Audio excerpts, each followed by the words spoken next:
Hello, this is Brad Curtin. I'm speaking to Chrism today further about money. Chrism is the Kundalini teacher for the Kundalini Awakening Systems 1.com website. Hello, Chrism. Hi, Brad. Hi, so if it's okay with you, Chrism, we'd like to continue our discussion about money and the Kundalini. Sure. Go ahead. My question is for some people, they may have a lot of wealth. And does this create a blockage if they cannot share this wealth or they have a fear of holding on to what they have? And how does this affect the Kundalini? There's nothing wrong with being a wealthy person. Number one, it is not a negative judgment against anyone. I think many blessings can flow for a great many people from one wealthy person. So let's be clear about that. Now, in regards to nurturing a Kundalini response, yes, it is very important for a person to be able to share uh, the blessings that they have with others. And it doesn't just have to be money. It can be uh, noticing a person in distress and helping them, or being in a position to give assistance to another person, or love for another person, or joy for another person.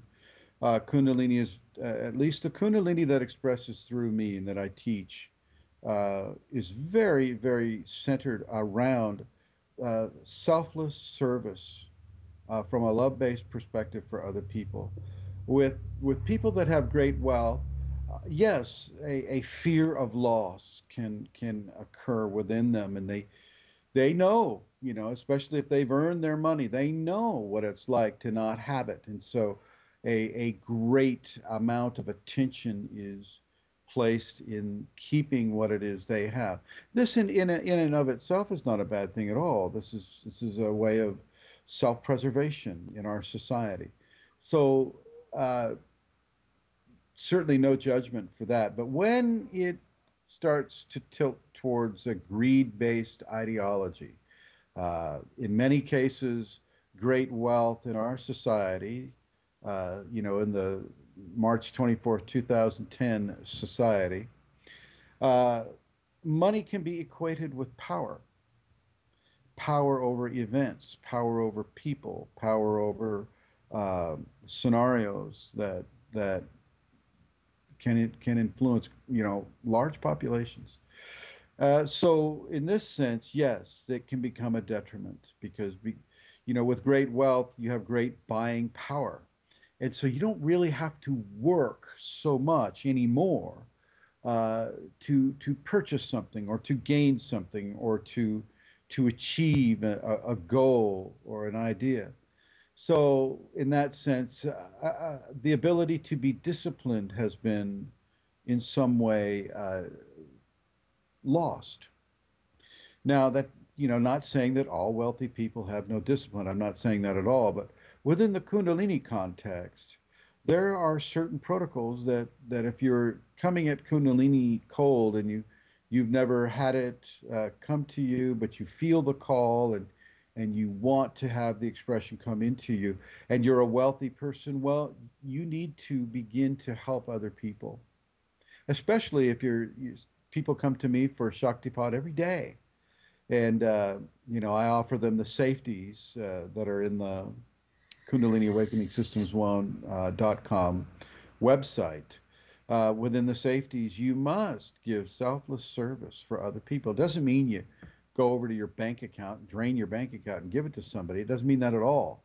What it does mean is that within your means, you begin to adopt a behavior, a consistent uh, daily behavior of helpful activities for other people. Doesn't have to be friends, doesn't have to be family. It's actually better if it isn't friends or family. Absolute strangers are the best people to practice your wealth of love upon. Okay. And what I have done in the past is if I had a little extra money, um, I would be sitting at, uh, outside of a restaurant or something, a restaurant where the food isn't very expensive. And I would see a person who I knew. I would intuitively know that that person isn't going to be able to order very much because they don't have very much to pay with. and I would go ahead of them in line if I could, and I would give the extra money that I had to that cashier, telling that cashier to double, if not triple, the order of that person who's standing in line behind me, probably just going to get a cup of coffee because that's all they can afford. And Brad, you know what I mean. These are the homeless people, or the people, senior citizens, people who you can pretty much tell by looking at them that they're going to be very challenged to go up there and get a full meal, with the money that they have. And so I would give that to the cashier, and I would ask the cashier not to disclose that I was the person who gave this to them, but just to let that person know that today is their lucky day, and to give them the change from that $20 or whatever it would be.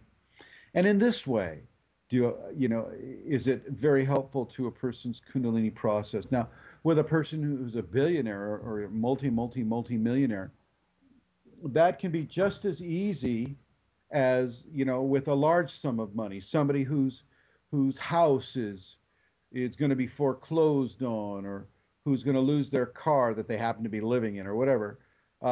It'd be very easy for a person, in that economic scenario, to help that person, just as it was for me to uh, give money for that other individual at the restaurant. So I would encourage wealthy people to do this.